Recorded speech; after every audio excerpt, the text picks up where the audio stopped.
পাক রব্বুল আলামিন সূরা মায়েদার ৩ নম্বর আয়াতাংশে বলেছিলেন, ইসলামের বিধিবিধান পরিপূর্ণ করে দিলাম। কত প্রকার? ৩ প্রকার। এক প্রকার বিধান অন্তরে বিশ্বাস করতে হয়, এগুলির নাম ঈমান। আরেক প্রকার বিধান শরীরের অঙ্গের দ্বারা পালন করতে হয়, এগুলির নাম আমল। আরেক প্রকার বিধান অন্তরের দ্বারা পালন করতে হয়, সেইগুলির নাম আখলাক। এই ৩ প্রকার বিধানকে আল্লাহ আয়াতে দ্বীন বলেছেন। ৩ প্রকার বিধানের নাম দ্বীন, বাস্তবায়ন করার নাম একামতে দ্বীন। আল্লাহর ৩ প্রকার বিধানের নাম দ্বীন, বাস্তবায়ন করার নাম।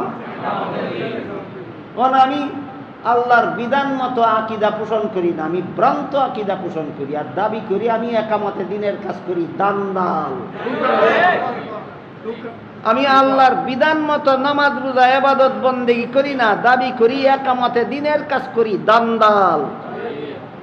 আল্লাহর বিধান মতো আত্মা পবিত্রকরণের কাজ করি না, দাবি করি একামতে দ্বীনের কাজ করি, দুঃখবাজ।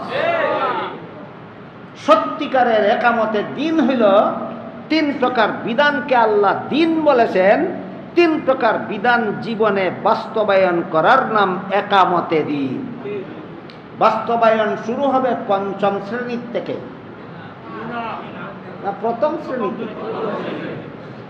গত দিনের কথা মনে থাকলে বলেন তো, আল্লাহর বিধানগুলি বাস্তবায়ন করার ১ম শ্রেণী যার নাম কি? ব্যক্তি জীবন। ২য় শ্রেণীর নাম পারিবারিক জীবন।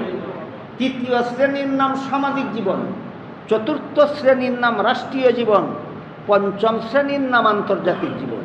যার ব্যক্তি জীবনে আল্লাহর বিধান প্রতিষ্ঠা করে না, রাষ্ট্রীয় জীবনে আল্লাহর বিধান প্রতিষ্ঠার দাবি করে, ক্লাস 1-এ ভর্তি হইতে রাজি না, ক্লাস 5-এ পড়তে চায়।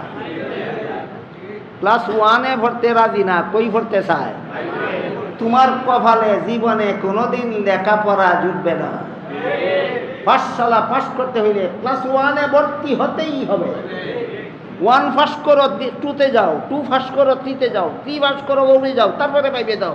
ব্যক্তি জীবনে আল্লাহর বিধান প্রতিষ্ঠা করো, তারপরে পারিবারিক জীবনে আল্লাহর বিধান প্রতিষ্ঠা করো, তারপরে সামাজিক জীবনে আল্লাহর বিধান প্রতিষ্ঠা করো, তারপরে রাষ্ট্রীয় জীবনে আল্লাহর বিধান প্রতিষ্ঠা করো, তারপরে আন্তর্জাতিক জীবনে আল্লাহর বিধান প্রতিষ্ঠা করো। তুমি সত্যিকারের একামতে দ্বীনের কর্মী। আল্লাহ আপনাদের আমাদের সবাইকে আল্লাহর দ্বীন এবং একামতে দ্বীন পরিষ্কারভাবে বুঝার তৌফিক দান করুন, আমিন। সুবহানা রাব্বিকা রাব্বিল ইজ্জাতি আম্মা ইয়াসিফুন ওয়া সালামুন আলাল মুরসালিন ওয়াল হামদুলিল্লাহি রাব্বিল আলামিন।